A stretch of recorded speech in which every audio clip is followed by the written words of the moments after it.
महंत संत श्री बालानाथ जी वो आए और इस महल की जनता को प्रेरणा दे।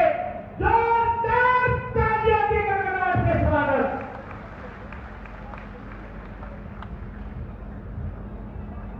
बोलिए श्री श्रोमणी बाबा मस्तनाथ जी महाराज की। बोलिए भारत माता की।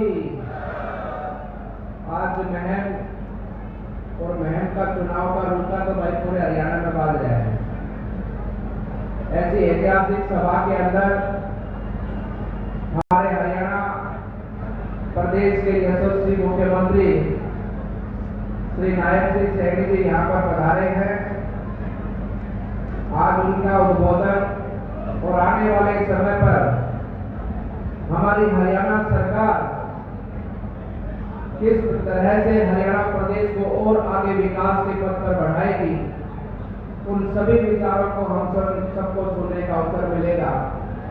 हमारे बीच में उपस्थित आज इस मंच पर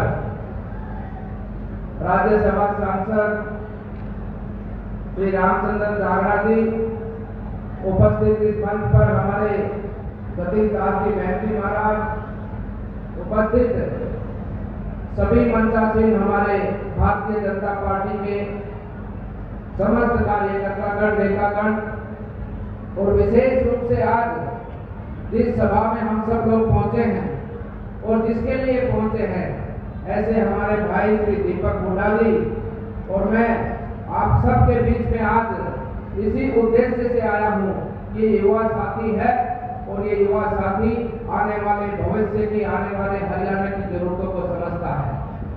ये युवा साथी ऐसा युवा साथी है जिस युवा साथी ने पूरे हरियाणा के मान सम्मान को पूरे विश्व जगत पर बढ़ाया है।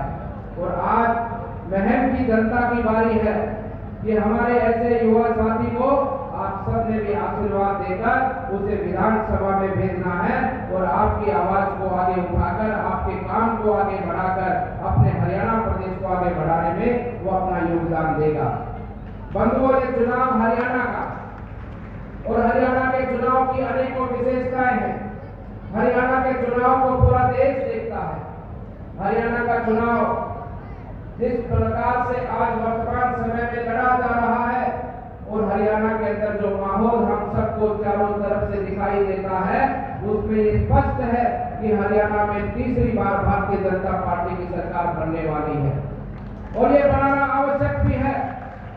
ये बनाना हम सब के लिए आवश्यक है, पूरे देश के लिए आवश्यक है, क्योंकि आप सब जानते हैं और आप सब मानते हैं और हरियाणा का क्या पूरे देश का एक एक बुजुर्ग, युवा साथी, माताएं, बहनें ये सपना देखते हैं कि हमारा देश एक विकसित राष्ट्र बने, हमारा प्रदेश एक विकसित राष्ट्र बने। इस भाव से इस हरियाणा के चुनाव को हम सबको मिलकर आगे बढ़ाना है और इस चुनाव के माध्यम से अपने देश के लिए अपना योगदान हम सबको मिलकर सुनिश्चित करना है। बंधुओं, ये चुनाव केवल और केवल एक सरकार बनाने का चुनाव नहीं है।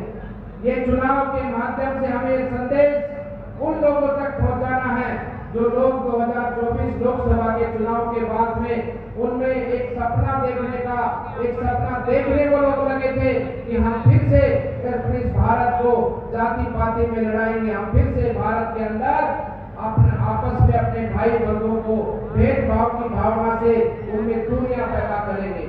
2024 के चुनाव में जो माहौल आप सबने देखा है, 2024 के चुनाव के बाद में जो विपक्ष का जिस प्रकार से उन्होंने हमारे भारत की अखंडता और एकता को तोड़ने के लिए जो प्रयास किया है, उस प्रयास को हम सबको कभी भी सफल पूरा होने नहीं देना है।